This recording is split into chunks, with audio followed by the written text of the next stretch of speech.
Francesco Starace, the CEO. Sir, it is good to see you.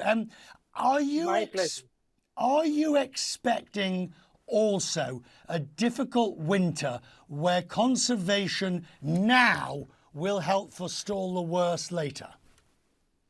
Well, I think we need actually to accelerate the accumulation of gas in the storage. And in that sense, I think the French made the right announcement. I wish this to happen everywhere across Europe. This is going to be a difficult winter, and we need all the gas we can put in the storage, which is happening at this very moment. And that is why we should not waste time and energy in the same time. So yes, I think it's going to be important. So assuming that Russia does either turn off the tap or restrict the supply, what does Europe do in that scenario? Well, I think there is different situations across Europe. Some member states have less of a problem and others more. So if you look at Europe as a whole, Europe will have a difficult year if gas is cut altogether, because the exposure of Europe to Russian gas, piped Russian gas, is on the range of 30% of the overall gas consumption of Europe. So it's huge. And I think it's something that can be probably mitigated, but it will take more than just a winter. So it has to be monitored and managed across probably 3 or 4 winters before we can say we're completely out of the problem. And your decision, obviously, to sell your stake in your Russian unit. I mean, you're having to unwind business strategies that have taken years to put together, aren't you? We had decided to leave part of our business in Russia about 3 years ago and started doing that. So this has just accelerated that decision. But we wanted to have a presence in Russia in renewable energy, which at this point is pointless. So we had to leave altogether. What we were doing in Russia is what we're doing everywhere else in the world. So phasing out thermal generation and putting in renewables. At this time, we just phase out completely.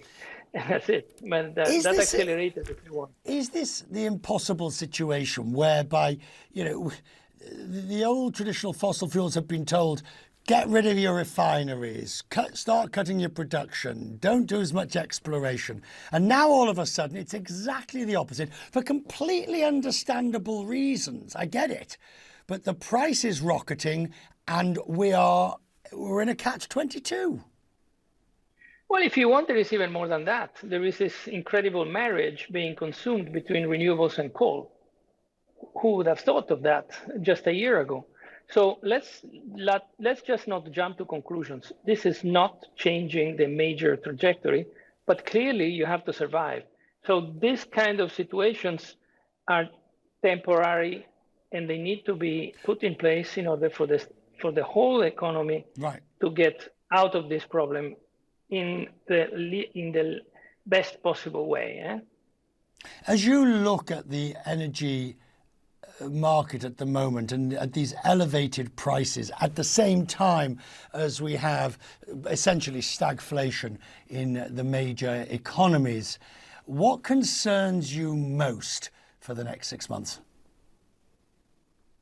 Like I said, I think there will be shocks, and what concerns me more is the consequence of the shocks themselves. So we're looking at speculation and pricing on some commodities that have little to do with supply and demand. And that is something that at European level needs to be fully understood. And I think it is. We're getting there, probably as all European things a little later, but we're getting there. This is, if you want, a war. And economies during the war need to go through certain particular moments that are not necessarily the same, that are not necessarily regulated by the same laws that rule when there is peace. So we have to understand that we are going to have to deal with regulation more than we were used to do before. And this will last until the situation is resolved. Francesco, it is excellent to have you on tonight's program. I'm grateful, sir, you've taken time in the evening in Rome. Sir, thank you.